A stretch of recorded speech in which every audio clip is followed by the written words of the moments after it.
കർത്താവിന്റെ പുണ്യതിരുനാമത്തിന് മഹത്വം ഉണ്ടാകട്ടെ. അനുഗ്രഹിക്കപ്പെട്ടതായിരിക്കുന്ന ഒരു പ്രഭാതം കൂടെ ദൈവം നമുക്ക് നൽകിയല്ലോ. ആ പ്രഭാതത്തിൽ നമുക്ക് ഉണർന്ന ദൈവത്തെ മഹത്വപ്പെടുത്തുവാനും സ്തുതിപ്പാനും വീണ്ടും ദൈവം അവസരം ഒരുക്കിയതിനായി ഞാൻ ദൈവത്തിന് നന്ദി പറയുന്നു. എന്നെ കേട്ടുകൊണ്ടിരിക്കുന്ന എല്ലാ ദൈവമക്കൾക്കും ഒരിക്കൽ കൂടി പ്രഭാത വന്ദനത്തെ അറിയിക്കുകയാണ്. നമുക്ക് ഒരുമിച്ച് ദൈവസന്നിധി പ്രാർത്ഥനയോടുകൂടി ദൈവത്തിന്റെ വചനം നമുക്ക് ചിന്തിക്കാം. ദൈവത്തിന് സ്തോത്രം. ഇന്നത്തെ മോണിമന്നായിൽ ഇപ്രകാരമാണ്: ഓരോ വ്യക്തിക്കും ഓരോ വരമുണ്ട്, ഓരോരുത്തർക്കും കണക്ക് ബോധിപ്പിക്കണം. അതിനാധാരമാക്കി ഒരു വചനം ഞാൻ ഇവിടെ വായിക്കുന്നു. സഭാപ്രസംഗി 9-ാം അധ്യായത്തിന്റെ 10-ാമത്തെ വാക്യം. സഭാപ്രസംഗി 9:10. ചെയ്യുവാൻ നിനക്ക് സംഗതി വരുന്നതൊക്കെയും ശക്തിയോടെ ചെയ്യുക. നീ ചെല്ലുന്ന പാതാളത്തിൽ പ്രവൃത്തിയോ സൂത്രമോ അറിവോ ജ്ഞാനമോ ഒന്നുമില്ല. ദൈവത്തിന് സ്തോത്രം. ഇന്ന് ഈ പ്രഭാതത്തില് വളരെ ഗൗരവത്തോടുകൂടെ തന്നെ ചിന്തിക്കേണ്ടതായ ഒരു വിശുദ്ധ വേദപുസ്തക വചനമാണ് നമുക്ക് ദൈവം നൽകിയിരിക്കുന്നത്. ദൈവത്തിന് സ്തോത്രം. പ്രായപരിധിയോ പുരുഷനെന്നോ സ്ത്രീയെന്നോ കുഞ്ഞുങ്ങളെന്നോ ഒന്നുമില്ലാതെ ദൈവത്തിന്റെ കർത്താവായ യേശുക്രിസ്തു തന്റെ മക്കൾക്ക് പകുത്തു കൊടുത്തിരിക്കുന്ന വരങ്ങൾ അത് വിലയേറിയതാണ്. മാനുഷിക വരങ്ങളെക്കാൾ ഉപരിയായി ദൈവം തരുന്ന ഓരോ വരങ്ങൾ അത് നമ്മൾ പ്രാപിക്കുമ്പോൾ, അഥവാ ആ താലന്ത് നാം പ്രാപിക്കുമ്പോൾ അതിനുപരിയായി വളരുവാനാണ് കർത്താവ് നമ്മളെക്കുറിച്ച് ആഗ്രഹിക്കുന്നത്. യുക്തിയുള്ള ഓരോ പുരുഷന്മാരും ഓരോ സ്ത്രീകളും കുട്ടികളും ഇതിലെ വ്യക്തിപരമായി ഇത് ബാധകമുള്ളതാണ്. ദൈവത്തിന് സ്തോത്രം. അപ്പോൾ നമ്മളെ ഏൽപ്പിക്കുന്നതായ ഏത് കാര്യങ്ങളാണെങ്കിലും അത് വിശ്വസ്തയോടുകൂടെ ആ താലന്ത് നാം അത് വിനിയോഗിക്കുമ്പോൾ പിന്നീട് ഇരട്ടിയായിട്ട് ദൈവം നമ്മളെ അനുഗ്രഹിക്കുവാനിടയായി തീരും. ദൈവത്തിന് സ്തോത്രം. അതുകൊണ്ട് ഓരോ താലന്തും ദൈവസന്നിധി നമുക്ക് ലഭിക്കുന്നത് അത് ഏറ്റവും വലിയ അനുഗ്രഹമാണ്. നാം ചെയ്യുന്നതായ ഏത് പ്രവൃത്തിയും, ഇപ്പൊ നമ്മൾ കർത്താവിന്റെ വേലയിലായിരിക്കുമ്പോൾ കർത്താവിന്റെ വയൽത്തോട്ടത്തിൽ അധ്വാനിക്കുന്നതായ ഓരോ വ്യക്തികൾക്കും ഓരോ വരങ്ങൾ ദൈവം തന്നെ നൽകിയിട്ടുണ്ട്. ചിലർക്ക് പ്രസംഗിക്കുവാനുള്ളത്, ചിലർക്ക് പ്രാർത്ഥിപ്പാനുള്ളത്, ചിലർക്ക് പാടാനുള്ളത്, അങ്ങനെ പലവിധമാകുന്ന വരങ്ങൾ, ആത്മീയ വരങ്ങൾ ദൈവം നമുക്ക് വേണ്ടി നൽകുമ്പോൾ നാം അത് അലസതയോടുകൂടെ അല്ല, പിന്നെ ഉത്സാഹത്തോടുകൂടെ പൂർണ്ണ മനസ്സോടുകൂടെ തന്നെ നാം അത് ചെയ്യണം. നാം ചെയ്യുന്ന പ്രവൃത്തികൾ അത് കർത്താവിനെ സന്തോഷിപ്പിക്കുന്നതായിരിക്കണം. അത് കർത്താവിന് സന്തോഷകരമായ പ്രവൃത്തിയും ആ വേലയുമായിരിക്കണം. അത് പൂർണ്ണ മനസ്സോടുകൂടെ ആയിരിക്കണം. ഒരിക്കലും കർത്താവിന്റെ വേല, ദൈവം തരുന്നതായ ഓരോ താലന്തുകൾ നാം അത് സന്തോഷത്തോടുകൂടെ നാം ചെയ്യുമ്പോൾ ദൈവം പിന്നീട് ഓരോ താലന്തുകളെ നമുക്ക് തരുവാനിടയായി തീരും. ചിലപ്പോൾ ഒരുപക്ഷെ നമുക്ക് പ്രാർത്ഥിക്കുവാനുള്ള താലന്തായിരിക്കും.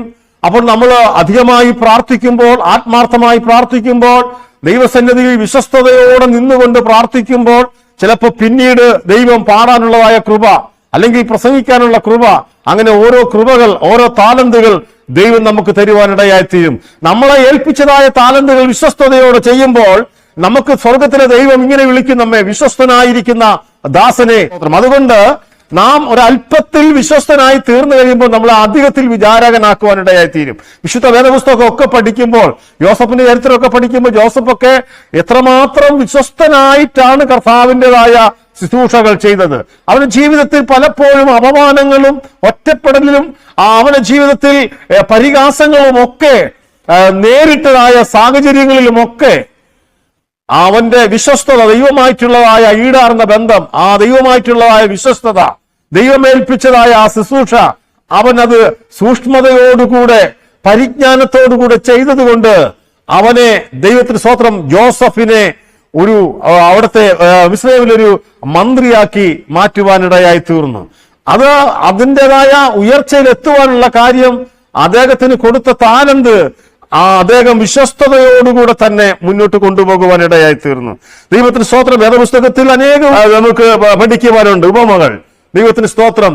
വിശ്വസ്തനായിരിക്കുന്ന ദാസനെ എന്ന് വിളിക്ക് യോഗ്യമാമണ്ണം നടന്നതായിരിക്കുന്ന അനേക വേലക്കാരെ നമുക്ക് കാണുവാനിടയായി തീർന്നു. അതുകൊണ്ട് ഇവിടെ ദൈവത്തിന്റെ വചനം പറയുന്നു, ചെയ്യുവാനുള്ളത് നീ സംഗതി വരുന്നുവെങ്കിൽ നീ ശക്തിയോടെ അത് ചെയ്യുക. ദൈവത്തിന് സ്തോത്രം. പൂർണ്ണ ശക്തിയോടെ പൂർണ്ണ മനസ്സോടെ നാം ദൈവത്തിന്റെ വേല അവിടെ ചെയ്യുമ്പോൾ ദൈവത്തിന് സ്തോത്രം അനേക ജീവിതങ്ങളെ ക്രിസ്തുവിലേക്ക് നാം കൊണ്ടുവന്നു കഴിയുമ്പോൾ ആ താലന്തിന്റെ ആ ഗൗരവം എന്താണെന്ന് നമ്മൾ ഈ നാളുകളിൽ മനസ്സിലാക്കേണ്ടതാണ്. അതുകൊണ്ട് നമുക്ക് ചെയ്യാനുള്ളത് ജീവിച്ചിരിക്കുമ്പോൾ വേണം ചെയ്യാൻ. നാം ചെയ്യുമ്പോൾ ജീവിച്ചിരിക്കുമ്പോൾ നാം ഓരോ കാര്യങ്ങൾ കർത്താവിന് വേണ്ടി ചെയ്യുമ്പോൾ അത് കർത്താവിന് ഏറ്റവും വലിയ സന്തോഷകരമായി തീരും. ഇവിടെ പറഞ്ഞു, നീ ചെല്ലുന്ന പാതാളത്തിൽ ദൈവത്തിന് സ്തോത്രം പ്രവൃത്തിയോ സൂത്രമോ അറിവോ ജ്ഞാനമോ ഇല്ല. അതിന്റെ അർത്ഥം നീ മരിച്ചു കഴിഞ്ഞാൽ നിനക്കൊന്നും ചെയ്തെടുക്കുവാൻ കഴിയുകയില്ല. ദൈവത്തിന്റെ വചനം ഇങ്ങനെ പറയുന്നു, മരിച്ചവരും മൗനതയിൽ ഇറങ്ങിയവരാരും യഹോവയെ സ്തുതിക്കുന്നില്ല. ആയതിനാൽ ദൈവത്തിന് സ്തോത്രം, ഒരല്പനാളുകൾ നമ്മൾ ഈ ഭൂമിയിൽ ജീവിക്കുന്നുവെങ്കിൽ അത് കർത്താവിന് വേണ്ടി ജീവിക്കുക. കർത്താവ് തന്ന താലന്തുകൾ നീ വിശ്വസ്തയോടുകൂടെ തന്നെ ദൈവത്തിന് സ്തോത്രം നീ അത് വ്യാപാരം ചെയ്യുക. അത് കുഴിച്ചിടുകയല്ല. പിന്നെയോ ഒന്നിനു മേൽ ഒന്നായി താലന്തുകളെ വർദ്ധിപ്പിക്കുന്നതാണ് ഒരു വിശ്വസ്തനായിരിക്കുന്ന ഒരു ദാസൻ. അതുകൊണ്ട് നമ്മുടെ മരണസമയത്ത് നാം ഒന്നും അറിയുന്നില്ല. നമ്മുടെ പ്രവൃത്തിയോ നമ്മുടെ സൂത്രമോ അറിവോ ജ്ഞാനമോ ഒന്നും അവിടെ വർക്ക് ചെയ്യുന്നില്ല. അവിടെ എല്ലാം മരിച്ച ഒരു അനുഭവമായി ദൈവത്തിന് സ്തോത്രമായി പോകുമെന്നാണ് ദൈവത്തിന്റെ വചനം പറയുന്നത്. ഇയ്യോബിന്റെ പുസ്തകം 7:9 പറയുന്നു, മേഘം ക്ഷയിച്ചു പോകുന്നത് പോലെ അവർ പാതാളത്തിൽ ഇറങ്ങിപ്പോകുന്നു, അവർ മടങ്ങി വരുന്നില്ല. അവർ അവരുടെ വീട്ടിലേക്ക് തിരിച്ചു മടങ്ങി വരുന്നില്ല. അവരുടെ ഇടം അവരും അറിയുന്നില്ല എന്നാണ് ഇയ്യോബിന്റെ പുസ്തകം നമ്മളെ വ്യക്തമായിട്ട് പറഞ്ഞിരിക്കുന്നത്. ആയതുകൊണ്ട് പ്രിയ ദൈവമക്കളെ, അതിനിപ്പുറമായി നമുക്ക് ദൈവം തന്ന ആ ജീവിതം കർത്താവിന് വേണ്ടി ഒഴിഞ്ഞു വെച്ചുകൊണ്ട് നാം മുന്നോട്ട് പോകാം. യിരെമ്യാ പ്രവചനം 9:23 പറയുന്നു, യഹോവ ഇപ്രകാരം അരുളി ചെയ്യുന്നു, ജ്ഞാനി തന്റെ ജ്ഞാനത്തിൽ പ്രശംസിക്കുന്നതെന്തേ? ദൈവത്തിന് സ്തോത്രം. ബലവാൻ തന്റെ ബലത്തിൽ പ്രശംസിക്കുന്നതെന്തേ? ധനവാൻ തന്റെ ധനത്തിൽ പ്രശംസിക്കുന്നതെന്തേ? നമുക്ക് പ്രശംസിപ്പാൻ ഇടമുണ്ടെങ്കിൽ അത് കർത്താവായ യേശു ക്രിസ്തുവിലാണ്. നമുക്ക് തന്ന താലന്തുകൾ കർത്താവിന് വേണ്ടി അത് വിനിയോഗിക്കുമ്പോൾ ദൈവത്തിന് സ്തോത്രം നമ്മുടെ ജീവിതത്തിന്റെ ഒരു വലിയ മാറ്റം തന്നെ നമുക്ക് സംഭവിക്കാനിടയായി തീരും. ആമോസിന്റെ പുസ്തകം 22-ാം അധ്യായത്തിന്റെ 14-ാം വാക്യത്തിൽ ഈ പ്രകാരം പറയുന്നു, ബലവാന്റെ ശക്തി നിലനിൽക്കുകയില്ല, വീരന്റെ ഓട്ടം ജീവിതത്തെ രക്ഷിക്കുകയില്ല, വില്ലാളി ഉറച്ചു നിൽക്കുകയില്ല. ദൈവത്തിന് സ്തോത്രം. ആയതുകൊണ്ട് ഇന്ന് പകൽക്കാലം ഈ പ്രഭാതത്തിൽ നമുക്ക് കർത്താവിന് വേണ്ടി ചെയ്യുവാനുള്ളത് പൂർണ്ണ ശക്തിയോടെ ഈ അന്ത്യകാലത്ത് നമുക്ക് ചെയ്യാം. അപ്രകാരം നാം ചെയ്യുമ്പോൾ ദൈവിക അനുഗ്രഹങ്ങളും ദൈവിക നന്മകളും നമുക്ക് പ്രാപിപ്പാൻ കഴിയും. അതുകൊണ്ട് പ്രിയ ദൈവമക്കളെ, നമ്മെ ദൈവസന്നിധിയിൽ പ്രഭാതത്തിൽ ഏൽപ്പിക്കാം.